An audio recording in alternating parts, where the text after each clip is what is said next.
So hello everyone, skills defence institute पर आपका again से वेलकम है। आज के इस सेशन में जेसीसी कलर का प्रैक्टिस सेट नंबर 32 देखने वाले। सो चलिए सेशन को स्टार्ट करते हैं। पहला प्रश्न है, दामोदर घाटी में मुख्य रूप से किस प्रकार की मृदा पाई जाती है। दामोदर घाटी क्षेत्र में बात करें, सर्वाधिक मुख्य रूप से मिट्टी पाई जाने वाली मिट्टी है बालुई मिट्टी। बट यहाँ पे ऑप्शन में बालुई मिट्टी यदि नहीं रहेगा देन हम लोग का सेकेंड प्रीफरेंस लाल मिट्टी को देना है।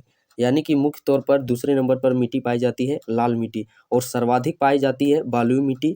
ऑप्शन में बालुई मिट्टी नहीं है जिस कारण से लाल मृदा इस प्रश्न का राइट आंसर हो जाता है। अगला प्रश्न है, झारखंड में कौन सी बरसाती नदी नहीं है। इसमें यदि बात करें फल्गु नदी की, जो कि बरसाती नदी नहीं है। उत्तरवर्ती नदियों का कौन सा उदाहरण नहीं है। इसमें बात करें सोन नदी, यह उत्तरवर्ती नदी है। पुनपुन भी उत्तरवर्ती नदी है और उत्तरी कोयल भी उत्तरवर्ती नदी है। बट बात करें ब्राकर नदी की, जो कि उत्तरवर्ती नदी नहीं है। अगला प्रश्न है, ब्राह्मणी नदी का उद्गम स्थान है। ब्राह्मणी नदी, इसे याद करने का ट्रिक हम लोग इस प्रकार अपना सकते हैं। ब्राह्मण जिस प्रकार से एक शुद्ध वर्ड है उसी प्रकार से लिंक कर लेना है शुद्ध को दूध से, यानी कि ब्राह्मण नदी बात करें तो यह दुधवा पहाड़ी देवघर से इसका उद्गम स्थल होता है। नेक्स्ट प्रश्न है, इनमें से कौन सी सोन की सहायक नदी है। सोन की सहायक नदी यदि हम लोग बात करें तो सोन की सहायक नदी है उत्तरी कोयल। वहीं पे यदि बात करें उत्तरी कोयल की सहायक नदी का नाम क्या चीज है। जिस प्रकार सोन नदी का सहायक नदी एक है उत्तरी कोयल, उसी प्रकार उत्तरी कोयल के दो सहायक नदी है। कौन कौन से, एक है औरंगा और एक है अमानत। कौन कौन से, एक औरंगा और एक अमानत। नेक्स्ट प्रश्न है, किकट और बामागधी किस नदी पर उपनाम है। तो इस प्रश्न का राइट आंसर हो जाता है ऑप्शन नंबर डी, पुनपुन नदी का। नेक्स्ट प्रश्न है, मैथन डैम का निर्माण किस नदी पर किया गया है। मैथन डैम की बात करें जो कि झारखंड के धनबाद जिले में स्थित है। इसका निर्माण बात करें मैथन डैम की, इसका निर्माण 1958 ईस्वी में की गई थी। बट किस नदी पर, नदी की बात करें ब्राकर नदी पर। नेक्स्ट प्रश्न है, मार्ग बदलने के लिए कुख्यात नदी कौन सी है। तो कुख्यात नदी कौन सी है, सकरी नदी, जिसे कि रामायण में सुमागधी नदी के नाम से भी जाना जाता था। झारखंड की कौन सी एकमात्र नदी है जो बंगाल की खाड़ी में गिरती है। झारखंड की एकमात्र स्वतंत्र नदी की बात करें वह है स्वर्णरेखा नदी, जो कि बंगाल की खाड़ी में जाकर के गिरती है। नेक्स्ट प्रश्न है, रामायण में किस नदी को सुमागधी कहा गया है। इससे पहले हम लोगों ने डिस्कस किया। बात करें सकरी नदी की, तो सकरी नदी को ही रामायण में सुमागधी नदी के नाम से कहा गया है। नेक्स्ट प्रश्न है, निम्नलिखित में से कौन सी नदी छोटा नागपुर पठार के पश्चिमी छोर में उत्तरी कोयल के विपरीत बहती है। तो इस प्रश्न का राइट आंसर हो जाता है ऑप्शन नंबर डी, शंख नदी। शंख नदी की बात करें जो कि चैनपुर प्रखंड गुमला जिले से इसका उद्गम होता है। ऊपर टिपी बिहुआ किस प्रकार की बिहुआ है। ऊपर टिपी बिहुआ की बात करें तो यह एक प्रकार की हरण बिहुआ है। नेक्स्ट प्रश्न है, हठ बिहुआ का दूसरा नाम क्या है। हठ बिहुआ का दूसरा नाम यदि बात करें तो अनादर बिहुआ और घर घुस्सू बिहुआ। इस प्रकार ऑप्शन नंबर सी इस प्रश्न का राइट आंसर हो जाता है। नेक्स्ट प्रश्न है, राज्य की जनजातियों की भाषा का वर्ग है। तो इस प्रश्न का राइट आंसर हो जाता है ऑप्शन नंबर बी, मुंडा भाषा। अगला प्रश्न है, राज्य की जनजातियों में प्रथम स्थान है संथाल का, द्वितीय किस जनजाति का है।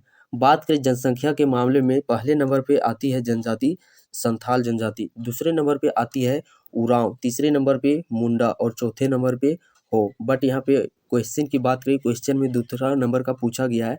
सो दूसरे नंबर पे आती है जनजाति है वह है उरांव जनजाति। राज्य की असुर जाति का क्षेत्र है। असुर जनजाति किस क्षेत्र में सर्वाधिक निवास करती है। तो क्षेत्र की बात करें तो यह सर्वाधिक सिंहभूम क्षेत्र में निवास करती है। नेक्स्ट प्रश्न है, राजमहल की पहाड़ियों से बसी प्रमुख जनजाति है। राजमहल की पहाड़ी में किस प्रकार की जनजाति सर्वाधिक निवास करती है। वह जनजाति है सोरिया पहाड़िया जनजाति। नेक्स्ट प्रश्न है, राज्य की समस्त जनजातियों पूर्णतः वही विरवाही है। इस वही विरवाही का तात्पर्य है, इसका तात्पर्य बात करें तो इसका तात्पर्य है समान गोत्र में विवाह नहीं करना। नेक्स्ट प्रश्न है, राज्य के पलामू जिले में सर्वाधिक जनजाति है। राज्य के पलामू जिले में यदि बात करें तो पलामू जिले में किस जनजाति की सर्वाधिक निवास स्थान पाई जाती है। तो वह जनजाति है कोरवा जनजाति, जो कि झारखंड के पलामू जिले में सर्वाधिक पाई जाती है। झारखंड राज्य की प्रचलित भाषा नहीं है। इसमें यदि हम लोग बात करें अवधी भाषा की, जो कि झारखंड राज्य की प्रचलित भाषा नहीं है। आर्य मुंडा परिवार की प्रचलित भाषा नहीं है। तो इस प्रश्न का राइट आंसर हो जाता है ऑप्शन नंबर डी अंगिका। अगला प्रश्न है, उरांवों की संघीय पंचायत को क्या कहते हैं? उरांवों की यदि हम लोग बात करें संघीय पंचायत को क्या कहा जाता है? परहा। नेक्स्ट प्रश्न है, झूमर गीत कब गाया जाता है? झूमर गीत की यदि हम लोग बात करें तो यह किस समय गाया जाता है? पर्व और त्योहारों के अवसर पर। डोमकच गीत कब गाया जाता है? डोमकच गीत की बात करें तो यह विवाह के अवसर पर गाया जाता है। उर्धरा क्या है? उर्धरा यदि हम लोग बात करें, उर्धरा एक प्रकार की गीत है। नेक्स्ट प्रश्न है, झंझायन गीत कब गाया जाता है? झंझायन गीत की यदि हम लोग बात करें तो झंझायन गीत संतो उत्पत्ति, जब संतान की जन्म होती है, संतान जन्म लेता है, उस समय कौन सा गीत गाया जाता है?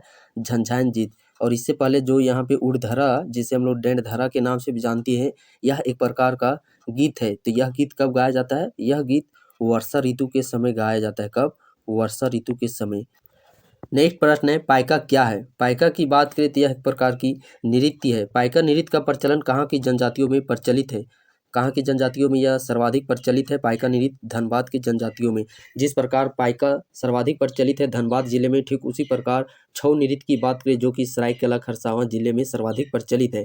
सैनिक पोशाक पहनकर कौन सा किया जाता है? सैनिक पोशाक पहनकर कौन सा नृत्य किया जाता है? वह नृत्य है पाइका नृत्य। छऊ नृत्य झारखंड के किस जिले में प्रचलित है? तो छऊ नृत्य की बात करें जो कि सरायकेला जिले में प्रचलित है। और पाइका नृत्य की बात करें जो कि धनबाद जिले में प्रचलित है।